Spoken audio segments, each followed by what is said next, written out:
Sebelumnya terima kasih buat Master System yang sudah mengadakan acara session hari ini, dan terima kasih juga buat Bapak Ibu yang sudah bergabung dalam sesi hari ini. Mungkin saya perkenalkan diri, saya Andre Iswanto sebagai Senior Manager Solution Engineering E5 Network Indonesia. Nah, kalau kita ngomong security, sekarang kita nggak hanya sebenarnya memproteksi dari application vulnerability aja, common attack vector seperti OWASP Top 10, tetapi kalau kita lihat sekarang attacker itu cara melakukan attack-nya udah berubah. Dia mempelajari behavior dari aplikasi, dia mempelajari bisnis, application logic, traffic flow, login flow untuk melakukan attack baik secara automated maupun mereka menggunakan human farming attack. Dan seringkali kita sangat susah untuk membedakan traffic yang datang dari real user maupun dari fake user. Jadi kita nggak tahu ini benar datang dari real user, robot, apakah ini wanted traffic atau unwanted traffic. Nah, fenomena ini sebenarnya OWASP melihat fenomena yang sama, dan OWASP di tahun kemarin mengeluarkan Automated Threat Handbook. Jadi di sini OWASP melihat cara orang melakukan attack udah berubah. Dia nggak hanya fokus di vulnerability di aplikasi seperti SQL injection, cross-site scripting, tetapi attacker itu sudah menggunakan tools. Dia memanfaatkan tools di sini untuk dan mengautomate caranya mereka melakukan attack untuk mendapatkan massive impact. Dan ini memudahkan mereka untuk melakukan serangan secara masif. Nah, selain itu juga sebenarnya fraudster itu memimik atau mensimulate human activity traffic yang disamarkan dengan traffic organik dari yang datang dari ke web aplikasi. Fraud dan identity itu seperti dua sisi dari satu koin yang sama. Jadi semua fraud yang terjadi itu adalah karena kegagalan dalam memanage user identity. Jadi dengan kita menjaga integriti dari identity, itu mencegah terjadinya fraud. Fraud sangat susah dideteksi, karena sebenarnya nggak ada kesalahan, tadi yang saya bicarakan sebelumnya, nggak ada kesalahan dari penggunaan aplikasinya. Jadi makanya ini yang menyebabkan susah dideteksi. Dan sebenarnya nggak ada kesalahan dalam pengamanan aplikasinya kita ya. Seringkali kita sedikit mengunderestimate bot. Jadi baik dari impact-nya, kita merasa, aduh bot ini gampang ini, deteksinya gampang dan impact-nya pun nggak seberapa. Seringkali kita mengunderestimate itu. Dan banyak solusi yang dilengkapi dengan bot detection. Tetapi yang menjadi pertanyaan, bot detection, apakah yang mereka bisa detect? Bot yang apa yang mereka bisa deteksi? Karena behavior dari bot dan kecanggihan dari bot itu bisa berbeda antara satu dengan lainnya. Di sini E5 membagi menjadi 3. Jadi yang amatir automation, jadi dia menggunakan script, Sentry, MBA, ini gampang banget didetek. Ini saya yakin kalau ada solusi yang bilang dia bisa dilengkapi dengan bot detection, itu most likely dia bisa mendeteksi amatir automation.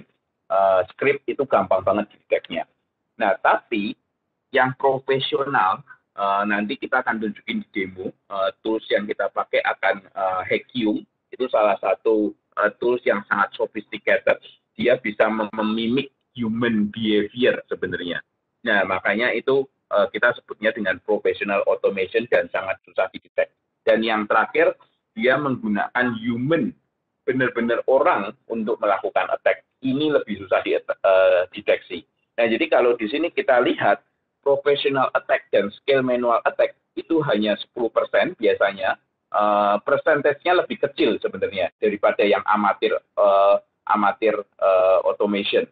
Tetapi loss yang disebabkan oleh professional dan scale manual attack itu bisa mencapai 80% sendiri dari total financial fraud yang terjadi. Nah, gimana caranya Shape mendeteksi fraud? Jadi Shape menggunakan AI ML yang digunakan untuk mendeteksi fraud dengan ada 3 pertanyaan mendasar. Are you human? Untuk memvalidasi apakah ini orang atau menggunakan tools automation dalam mengakses aplikasi. Are you who you say you are? Untuk memvalidasi apakah mereka mencoba untuk mengimpersonate. Dan yang ketiga, are you good or bad? Untuk memvalidasi apakah ini good traffic atau bad traffic. 3 pertanyaan mendasar ini akan membantu untuk mengidentifikasi dan melakukan blocking attack-nya kita. Dan untuk mendeteksi, untuk mengidentifikasi dan block attack. Jadi attacker dapat membypass traditional security defense, tapi dengan menggunakan AI, algoritma, untuk mengidentifikasi 3 pertanyaan ini, akan membantu customer untuk menghindari terjadinya fraud atau attack. Nah, untuk mengidentifikasi, untuk menjawab 3 pertanyaan tadi, Shape itu mengambil 3 telemetri atau 3 signal untuk kita melakukan analisa transaksi. Browser signal, behavior signal, network signal. Jadi kita akan ambil 3 signal ini, terus kemudian kita melakukan semacam risk scoring, dan dari risk scoring itu kita akan melihat mana yang attack, mana yang bukan. Jadi kita nggak hanya menggunakan 1 signal aja untuk mengidentifikasi ini attack apa enggak. Karena 1 signal aja kalau yang kita collect akan menimbulkan banyak false positif. Jadi makanya kita harus menggunakan 3 signal ini untuk mengidentifikasi adanya attack atau bukan. Nah, saya akan go through one by one signal-signal yang kita collect. Saya akan kasih contoh signal-signal yang kita collect. Jadi yang pertama, browser environment signal. Nah, di sini kita akan ambil browser karakteristiknya dari user tersebut. Jadi misalnya saya pakai Mac, browsernya Chrome. Kemudian Pak Sogi juga menggunakan Mac, browsernya Chrome. Tapi di sini saya bisa membedakan antara Chrome yang saya pakai dengan Chrome yang dipakai oleh Sogi. Jadi kita ambil font-nya, kita ambil plugin-nya, kita ambil screen size-nya, dan kita ambil signal-signal yang lain untuk memberikan karakteristik atau kita untuk mengenerate browser fingerprinting yang membedakan antara Chrome yang satu dengan Chrome yang lain. Contoh lain di browser signal. Jadi mungkin Bapak Ibu juga nggak sadar bahwa tiap platform itu akan mengenerate emoji render yang berbeda. Jadi misalnya saya taruh icon smile, ketawa. Nah, pada saat kita menggunakan Apple, itu kelihatan giginya rapi. Tapi kalau lihat pakai LG, nggak ada giginya. Nah, di sini kita bisa mengetahui platform apa yang dipakai. Dan pada saat mereka ngomong bahwa mereka menggunakan Apple, tapi ternyata kita lihat pakainya Samsung, ini ada indikasi. Lain lagi, ini masih di browser signal, di mana kita menggunakan floating number yang sangat panjang, yang dimana kalau ini convert ke desimal, itu yang membedakan hanya 4 digit di belakangnya. Nah, tiap platform itu menghasilkan angka di belakangnya, 4 digit di belakangnya itu beda-beda. Jadi kalau Windows 2000, kalau Mac 0000 misalnya. Nah, di sini kita juga gunakan signal ini untuk mengidentifikasi ini trafficnya suspicious apa enggak. Terus kemudian ada behavior signal. Jadi di sini kita sebenarnya melihat behaviornya user pada saat dia menggunakan mouse, pada saat dia menggunakan keyboard. Jadi ada seringkali kalau human itu cenderung clumsy, ceroboh. Jadi pergerakan mouse-nya itu nggak teratur. Interval keyboard-nya itu nggak teratur. Nah, tapi kalau kita lihat dengan yang di automate, itu cenderung pergerakan keyboard-nya itu intervalnya teratur. Dan pergerakan mouse-nya pun cukup teratur. Jadi pergerakan mouse-nya itu lurus, atau bahkan mereka mouse click-nya bisa pindah-pindah, tapi pergerakan mouse-nya nggak ada.